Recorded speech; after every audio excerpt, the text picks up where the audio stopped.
पाठचर्या यानी करिकुलम के प्रकार बताए जाते हैं। यह क्या है? विषय केंद्रित पाठचर्या। तो आज जैसे आप बहुत सारे विषयों को पढ़ रहे हैं, क्योंकि जो ज्ञान है विषय में बांट दिया जाता है और विषय के थ्रू जो है बहुत पढ़ाया जाता है। लेकिन इसमें यह बताया गया है कि केंद्रित पाठचर्या व्यवहारिक पक्ष के पश्चात सैद्धांतिक पहलुओं को अधिक महत्व दिया है। यानी कहने का मतलब सभी विद्यार्थी एक तथ्य का अध्ययन करते हैं जिससे उनकी रुचि आवश्यकता और क्षमता प्रेरणा होती है। समझ रहे हैं? और यह पाठचर्या पूर्णतः अवैज्ञानिक प्रगति, यानी कहने का मतलब यह है कि अगर कोई पाठचर्या में कुछ भी पढ़ाया लिखाया जा रहा है तो सैद्धांतिक है, पूरा है, उतना मायने नहीं रखता है, बल्कि उसको व्यवहारिक रूप में, उसको प्रैक्टिकली या प्रत्यक्ष रूप में अगर आप उसको जो है कराया जाए तो वो ज्यादातर आपको ज्ञान दे सकता है। समझ रहे हैं? तो आजकल जो है विषय केंद्रित पाठचर्या में मतलब यह ध्यान दिया गया है कि पाठचर्या में जो विषय है वह शुद्ध हो, उसमें काटछाट की गई हो, उसमें संशोधन हो, वह बच्चों के पढ़ाने मतलब कि बच्चों के पाठ्यक्रम के लायक हो। समझ रहे हैं? और उपयोगी हो, न कि अनुपयोगी हो। इस प्रकार से सारी बातों को ध्यान में रखते हुए उसमें बहुत सारी सुगमता, बहुत सारी सरलता लाई जाती है। शिक्षक और शिक्षार्थी जो है उसमें क्या करते हैं? रुचि और विद्यार्थी उसको आत्मसात करते हैं सरल शब्दों से। समझ रहे हैं? इस प्रकार जो विषय केंद्रित पाठचर्या की बात कर रहा है उसमें ये बता रहा है कि जो सैद्धांतिक ज्ञान दिए जाते हैं, जो ओरल ज्ञान दिए जाते हैं, वो उतने मायने नहीं रखते विषय को अगर आप उसको प्रैक्टिकली प्रत्यक्ष या उसको करके बताने से ज्यादा वो व्यवहारिक होता है। दूसरी बात ये बताता है कि जो पाठचर्या हो उसमें जिस विषय को का ज्ञान दिलाना है बच्चों को, वह विषय बिल्कुल ही शुद्ध और एक्यूरेट हो, वह पढ़ने योग्य पढ़ाने योग्य हो, उसमें कमियां कमियां ना हो या जो गड़बड़ी हो उसको संशोधन कर दिया जाए, उसमें काटछाट कर दिया जाए। अब जिससे क्या होगा कि बच्चों का भी इंटरेस्ट लगेगा और पढ़ाने वाले शिक्षक का भी इंटरेस्ट लगेगा, यानी रुचि बढ़ेगी। दूसरा पॉइंट आपका है विषय बाल केंद्रित पाठचर्या। ये बाल केंद्रित पाठचर्या क्या है? इसको हमने बताया कई बार, यानी चाइल्ड सेंटर्ड की बात हो रही है। चाइल्ड सेंटर्ड सब्जेक्ट क्या होता है? जब पहले जो शिक्षा दी जाती थी, जो आपके वैदिक कालीन शिक्षा में जो पूर्वाश्रम में शिक्षा दी जाती थी, उसमें क्या होता था कि वह शिक्षा शिक्षक केंद्रित होती थी। कैसी होती थी?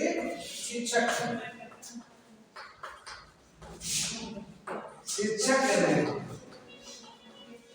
इस बात को बता रहे हैं शिक्षक केंद्रित का मतलब कि जो टीचर हमारा आगे होता था, सब कुछ वही होता था, यानी वो पढ़ाता था, बच्चे सुन लेते थे और कहानी खत्म हो जाता था। समझ रहे हैं? तो अब इतना अनुशासन में बच्चे होते थे कि कुछ ये करके कुछ के बातों का डिसोबे नहीं करना है, कुछ जो कर रहा है उसका ध्यान सुनना है, कुछ सब बता रहे हैं अच्छा सबको पढ़ा लिखना है, यानी वो महिमा मंडी हो जाता है। समझ रहे हैं? लेकिन तो उसको यह कहा जाता है शिक्षक केंद्रित पाठचर्या होती है, जो शिक्षक केंद्रित चलती है, शिक्षक को लेकर करता है। लेकिन मनोविज्ञान इसको जो है प्रश्न चिन्ह लगाया। मनोविज्ञान का प्रश्न चिन्ह लगाया, यही लगाया कि आज की परिवेश में जो शिक्षा दी जाती है वो किसी ऐसी स्तर पर दी जाती है, किसी शिक्षा दी जाती है। एक बात शिक्षा किसी में दी जाती है? बालक के लिए दी जाती है, क्योंकि जो तुम्हारे डेस्क में तुम्हारे रूम में सारी व्यवस्था देख रही हो, टीचर को देख रही हो, जो पाठ्यक्रम किताब पढ़ाया जा रहा है, सब सारी की सारी बालक के लिए है, क्योंकि विकास किसका होने वाला है?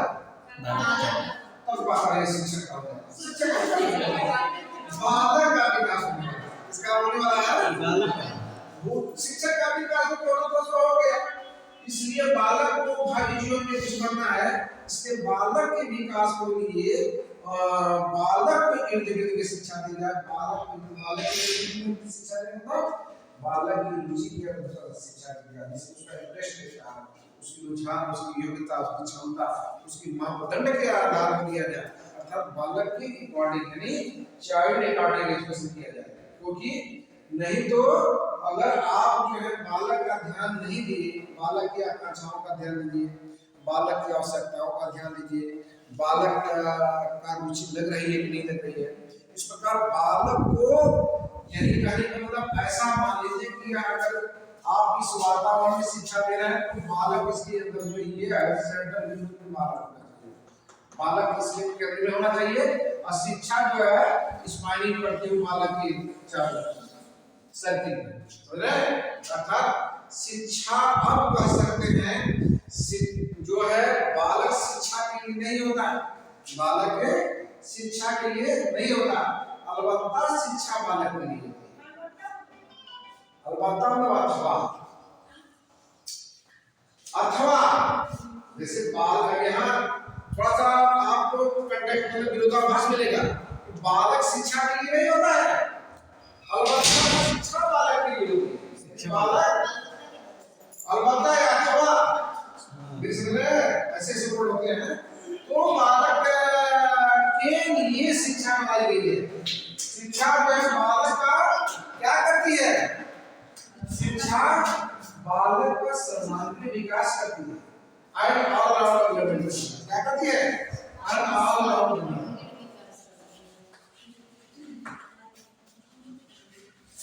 डेवलपमेंट करती है, और शिक्षा ऑल अराउंड डेवलपमेंट मतलब क्या, शारीरिक मानसिक आध्यात्मिक बौद्धिक यानी दुनिया भर के पहलुओं का विकास किसके द्वारा होता है, शिक्षा किसका होता है। इस प्रकार यह बाल केंद्रित शिक्षा का अर्थ क्या हुआ कि जो भी शिक्षा दी जा रही है बालक को केंद्र बिंदु माना, बालक को केंद्र बिंदु माना, इसलिए बालक को केंद्र बिंदु माना गया है क्योंकि बालक का विकास शिक्षा के द्वारा ही होना है। दूसरा है अनुभव केंद्रित पाठ्यचर्या, अनुभव केंद्रित पाठ्यचर्या में विषयों के अनुभव को महत्व दिया जाता है। अब इसमें क्या अनुभव को महत्व दिया जाता है कि बालक को विविध कार्य करके सिखाया जाता है, विविध कार्य पाठ्यचर्या ये आपको इंडिकेट कर रही है, बहुत सारे विषयों का ज्ञान करके सिखाया जाता है। करके सिखाने में क्या होता है, एक्सपीरियंस बढ़ता है, एक्सपीरियंस बच्चा स्वयं सीखता है, लेता है।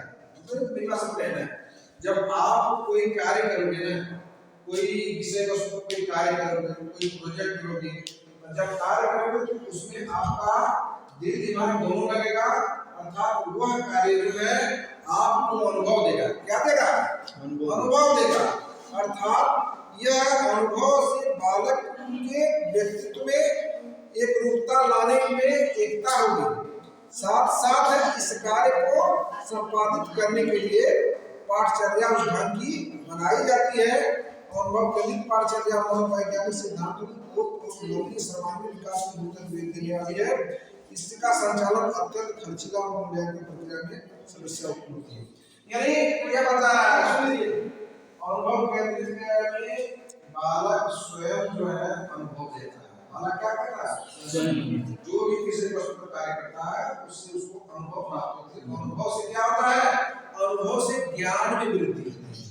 अब देखिए यहाँ आपका सुनिए, अनुभव एक्सपीरियंस सब की प्लस नॉलेज के means knowledge, E means experience, experience और नॉलेज दोनों जब ऐड हो जाता है तो क्या होता है, तब उसके ज्ञान में संवर्धन होता है, तब उसके ज्ञान में, किसके ज्ञान में संवर्धन होता है, बालक के ज्ञान में संवर्धन होता है, बालक का विकास होता है, समझ रहे हैं। इसलिए अनुभव केंद्रित पाठचर्या ऐसी पाठचर्या होनी चाहिए जो बच्चों के अंदर अनुभव पैदा कर सके, जिससे बच्चे का ज्ञान का विकास हो सके।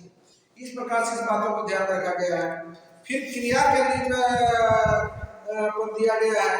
क्रिया केंद्रित में मतलब यह होता है कि क्रिया एक्टिविटी, कहाँ क्रिया केंद्रित लिखा गया है, यहाँ क्रिया केंद्रित, क्रिया केंद्रित पाठचर्या। जब कोई कार्य होता है, करने से होता है, क्या होता है, करने से होता है। कुछ ऐसे पाठ्यक्रम तैयार किए जाते हैं, कुछ ऐसे पाठ्यक्रम होते हैं बच्चे को उसमें करने का मतलब क्या है, इसको बताते हैं learning by doing, learning by doing से बच्चे के ज्ञान में वृद्धि होती है। वो कैसे होती है, करके सीखना। कैसी होती है? परमानेंटली। परमानेंटली मतलब अस्थायी। अस्थायी कैसे होती है कि जो आप काम करोगे ना, जो आप काम करोगे उसमें कोई मास्टर होता नहीं, उसमें स्वयं आप काम करते हो, आपका जो है वो आपका दिमाग उसमें खर्च होता है, इसलिए वह आपके द्वारा किया हुआ कार्य जो डन होता है, संपादित होता है, वह हमेशा के लिए ऑलरेडी जो है वह आपके मतलब याद रहता है, उसको भूलते भी नहीं रहते, और उसमें क्या होता है आदमी को सुकून मिलता है। इसलिए जो भी आपको क्रिया द्वारा विषय संपादित किए जाते हैं, यानी उसमें क्रिया करके बालकों को सीखने की व्यवस्था निश्चित होती है। यानी ऐसे का अनुभव पाठशाला की बात कर रहा है जिसमें बालक कुछ क्रिएशन करे, मतलब कुछ काम कुछ कार्य करे, हाथ और जिसमें हैंड हार्ट हेड तीनों काम करे। यानी जैसे कुछ आप बागवानी लगा रहे हैं छोटे बालकों में, या बालकों में जैसे आप कोई प्रयोग कर रहे हैं, जैसे प्रयोग में आप कर रहे हैं कि प्रकाश की परावर्तन का सत्यापन करना है, प्रकाश की परावर्तन का सत्यापन करना है, तो आप लाइब्रेरी में जाओगे, लाइब्रेरी में जाओगे तो उसमें रीडिंग लोगे और उसका ड्राइंग बॉक्स लोगे, इसमें करना है, फिर उसको सेट करोगे, सेट करने के बाद आप जो है प्रकाश का परावर्तन का सत्यापन करोगे, उससे प्रयोग होगा तब करके दिखा देंगे, तो उससे क्या होगा कि आपका मतलब ज्ञान और अधिक बढ़ जाएगा। विज्ञान से मतलब अस्थायी होगा, दूसरा प्रत्यक्ष होगा। इससे क्या होगा प्रत्यक्ष, यह प्रत्यक्ष ज्ञान नहीं बन जाएगा। सुनिए, जो लर्निंग बाय डूइंग जिससे करके देखा, सुनो करके दिखाकर जो भी काम किया जाता है उसमें क्या होता है, उसमें ज्ञान तो इस प्रकार से समझ रहे हैं ना, इसमें आप करोगे तो प्रत्यक्ष एक्टिविटी, डायरेक्ट एक्टिविटी, अब करके दिखाने का मतलब हो रहा है जैसे टीचर पढ़ा रहा है और टीचर कुछ ऐसी चीजें हैं जैसे भारत के विषय में महाराष्ट्र बता रहा है और महाराष्ट्र में वो अब मैप में दिखा रहा है कि महाराष्ट्र भारत के किस दिशा में है, उत्तर में है कि दक्षिण में है कि पश्चिम में है, ये चीजें होती हैं, वो तो अपने जगह पे है। इसके बाद अगला आपका जो स्टेप है यह शास्त्रीय पाठचर्या।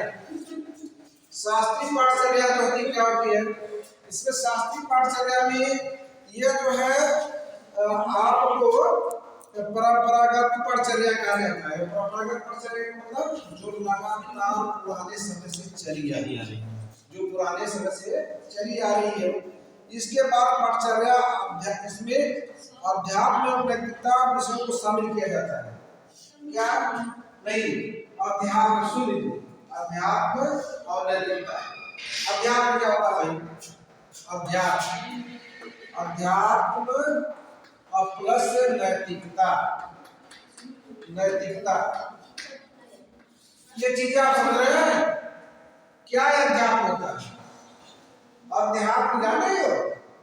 अध्यात्म मतलब कि जो विषय जो जिसका ज्ञान अध्यात्म के थ्रू होता है, ऐसे आध्यात्मिक विषय पर चर्चा की जाती है। जैसे अध्यात्म का मतलब कि धर्म से जुड़ा रहता है, जैसे मैंने बताया आध्यात्मिक ज्ञान जैसे आपका आत्मा परमात्मा पूजा पाठ सृष्टि जन्म मृत्यु और आपका मोक्ष पुरुषार्थ, धर्म क्या है, अधर्म में अंतर क्या है, न्याय क्या है, ये सब जो है हाँ जो भी ये सब अध्यात्म के अंतर्गत है।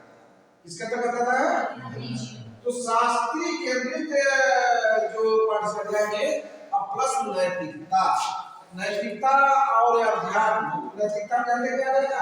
आपका चरित्र को समझ, यानी आपका चरित्रवान इसमें बताइए, आप बच्चे का चरित्र मजबूत किया जाता है, चरित्र मतलब उसको वाहियात गलत कार्यों से बचाया जाता है, उसको अच्छे कार्य कराए जाते हैं।